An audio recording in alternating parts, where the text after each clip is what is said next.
Si votre cœur bat avec la régularité parfaite d'une horloge suisse, eh bien vous n'êtes pas en forme. Biologiquement, vous êtes même en danger. Ça paraît contre-intuitif, mais c'est une loi physiologique. Un cœur sain ne bat jamais régulièrement. Il danse, il est chaotique. Et c'est ce chaos qui permet la performance. La mesure de ce chaos s'appelle la VFC, la variabilité de la fréquence cardiaque. C'est l'analyse de l'espace en millisecondes entre deux battements de cœur.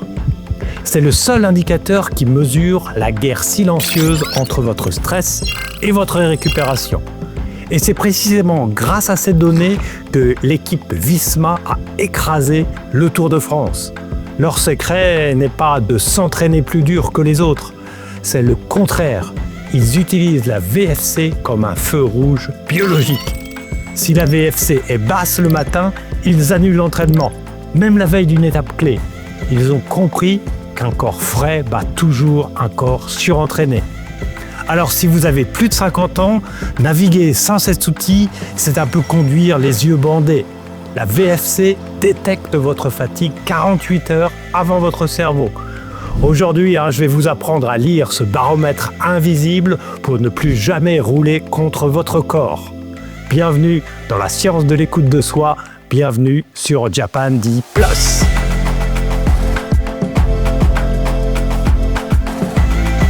Alors pour comprendre pourquoi l'élite fait confiance à ce chiffre, il faut ouvrir le capot de votre machine. La VFC n'est pas une mesure de votre cœur, c'est une mesure de votre chef d'orchestre, le système nerveux autonome. Imaginez que votre corps est une voiture de course pilotée par deux entités en guerre. À ma gauche, le système sympathique. C'est votre accélérateur, le système de la guerre. Il s'active dans l'école ou au travail. Il ordonne au cœur de battre vite et régulièrement. À ma droite, le système parasympathique. C'est un peu votre frein, le système de la paix et de la reconstruction. Il ordonne au cœur de ralentir et d'hésiter. La VFC mesure qui gagne la guerre. Si elle est basse, l'accélérateur est bloqué, vous êtes en mode survie. Si elle est haute, le frein est puissant, vous êtes en mode reconstruction.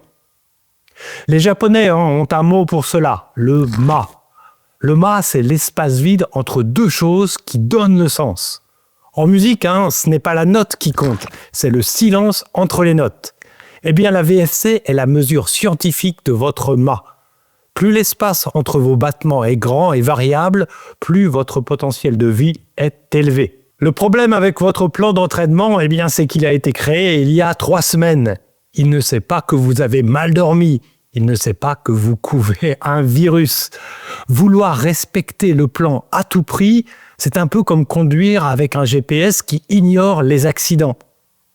L'équipe Visma a remplacé le plan rigide par un système de feu tricolore basé sur la VFC du matin. Zone verte, votre VFC est normale ou haute. Tous les voyants sont au vert. C'est le jour pour la guerre. Allez faire vos intervalles. Zone orange, votre VFC a chuté modérément. Votre corps gère un stress. La règle est l'adaptation. Roulez, mais uniquement en zone 2. Pas d'intensité. Et enfin, la zone rouge, votre VFC s'effondre. C'est une alerte générale. Votre corps lutte contre une infection ou un burn-out. C'est ici que se joue votre longévité. Quand le feu est rouge, le protocole est non négociable. Repos total. Souvent, la VFC chute 48 heures avant le symptôme. Avoir le courage d'écouter ce signal invisible, c'est ce qui différencie le pro de l'amateur qui finira blessé. À 50 ans, si vous forcez le barrage, vous ne gagnez pas une journée, vous en sacrifiez 10 plus tard. Le feu tricolore permet de réagir, mais le but ultime est de ne jamais laisser le feu passer au rouge.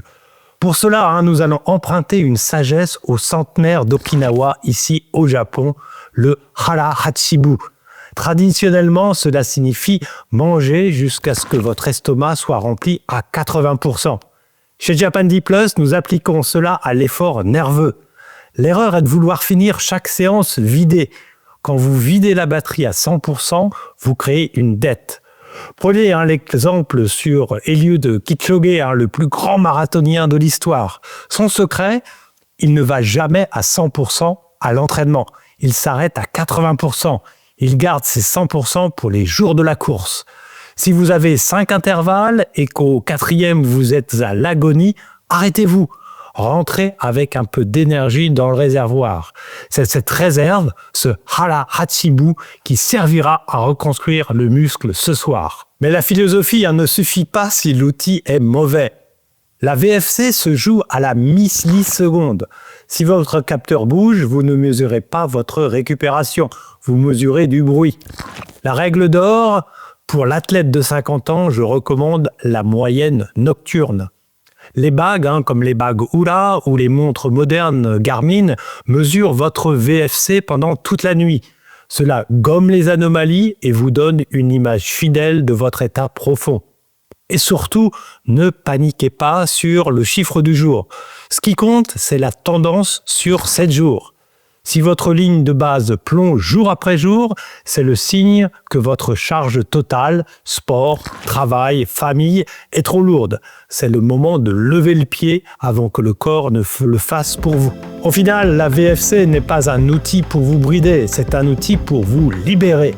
Elle vous libère du doute, elle vous libère de la culpabilité de ne pas rouler quand vous êtes fatigué. Elle transforme votre intuition en certitude.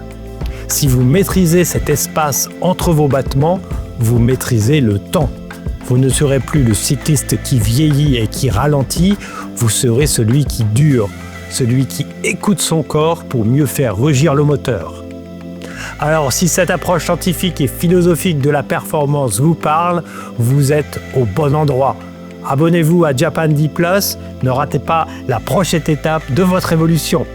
Écoutez le silence, roulez plus loin.